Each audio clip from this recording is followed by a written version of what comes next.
只有12条金枝。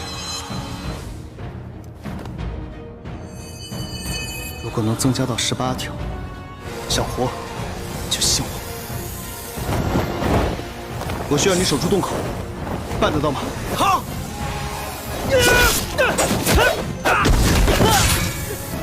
要小看我宋天行！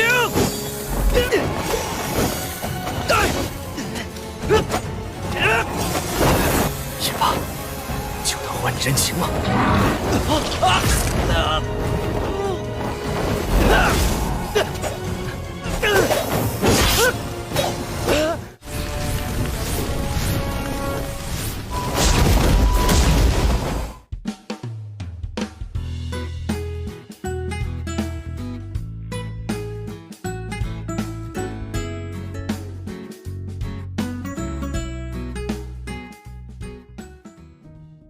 Cerita dimulai ketika Lin Fei dengan Song Tian terjebak dari monster iblis, dan ketika tiba-tiba ada mercusuar hebat yang digadang-gadang sebagai esensi. Jika dimana seseorang mendapatkan hal itu, maka senjata yang mereka tempah akan menghasilkan suatu karisma hebat. Oleh sebab itulah Song Tian dibutakan oleh kekuatan tersebut dan membuat banyak masalah sehingga mereka berdua harus berhadapan melawan para iblis karena segel milik Lin Fei sudah hancur.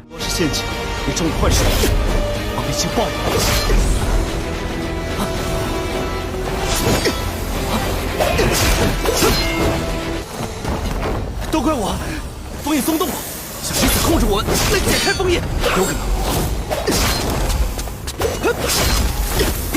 这下完了，我们死定了！跟上。 Terpaksa mereka harus melawan banyaknya serangan dari monster iblis dan sampai di titik terdesak sehingga Lin Fei mengorbankan lentera milik gurunya agar menyelamatkan bahaya untuk sementara waktu. 赤焰真火，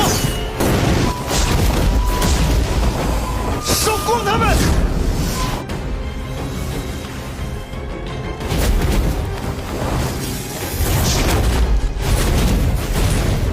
你小子有这么厉害的灵气？ Setelah hal itu selesai, nampaknya Lin Fei cukup bersedih karena ia harus mengulangi atau memperbaiki lentera milik sang guru di kemudian hari. Dan Lin Fei juga meminjam barang teleport milik Song Tian yang diketahui itu milik gurunya. Awalnya dia pun enggan untuk memberikan itu kepada Lin Fei, tetapi bahaya di depan sana sudah menanti, maka hal itu ia percayakan kepada Lin Fei. Dan dia sendiri mengorbankan diri untuk melawan para monster iblis sebagaimana balas budi dia kepada Lin Fei. 只有12条金枝。 如果能增加到18条，想活就信我。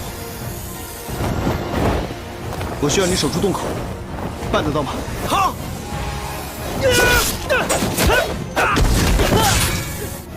要小看我宋天行！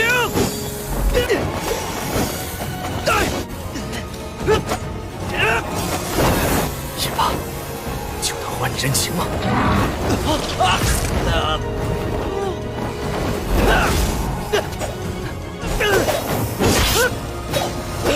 Ketika keadaan Song Tian kecil kemungkinan untuk menahan para iblis dan dia sudah menyiapkan agar saat itu dia mati sebagai balas budi kepada Lin Fei. Dia juga bergumam berkata untuk memaaf kepada seniornya dan sang guru bahwa perjalanan dia mungkin sampai di sini. Namun di saat hampir mati itulah Lin Fei sudah menyelesaikan teleportnya.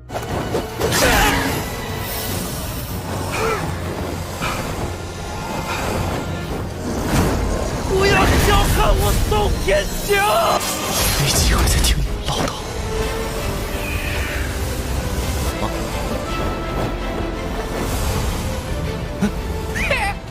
Teruntuk kesempatan sekali lagi, Lin Fei harus rela mengorbankan dirinya agar Song Tian masuk terlebih dahulu agar melaporkan kejadian ini kepada ketua sekte. Dan bagaimanapun Song Tian tidak ingin dirinya sendiri yang ke sana, tetapi Lin Fei meyakinkan bahwa dia akan terus hidup.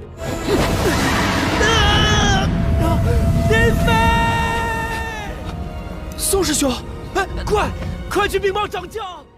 Cerita berpindah kepada seorang yang sedang berkultivasi dan faktanya orang itu merupakan tangan kanan dari ketua sekte. Dia bernama Li Qingshan sedang memadatkan kekuatannya di puncak Wenjian. Namun setelah mengetahui kabar bahwa segel naga iblis akan muncul, dia pun segera untuk menangani karena ketua sekte sedang dalam perjalanan. 据说还有一名叫林飞的弟子被困在蛇妖群中，默射一下吧。我一人去足矣。小卒早就葬身蛇腹了。嫔妃。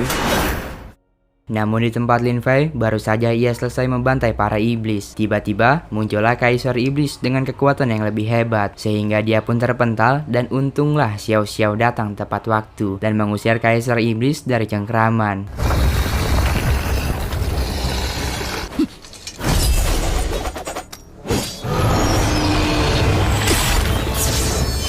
不对，这是药气外泄形成的虚影。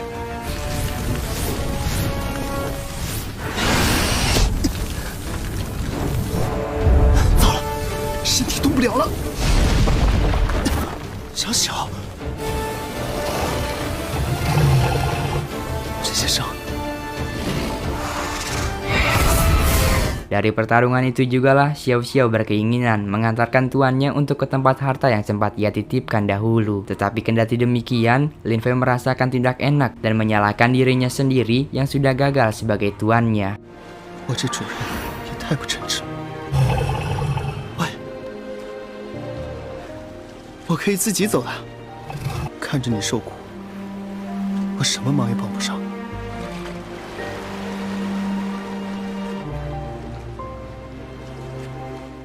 Setelah sampai, tak lupa Lin Fei berpesan kepada Xiao Xiao untuk bertransformasi menjadi manusia tampan sejagat raya. Dan dia juga berjanji di lain waktu Lin Fei yang akan menjaga Xiao Xiao dari mara bahaya. 让我来守护你。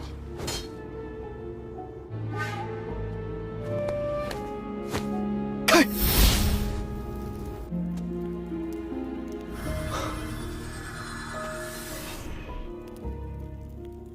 就。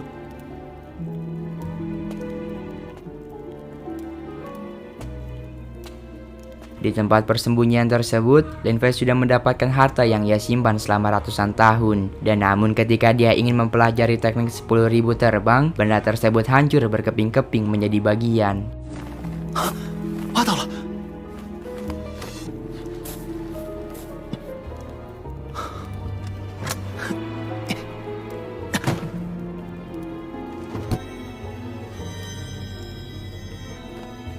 唯一能帮我修成万劫诀的宝贝。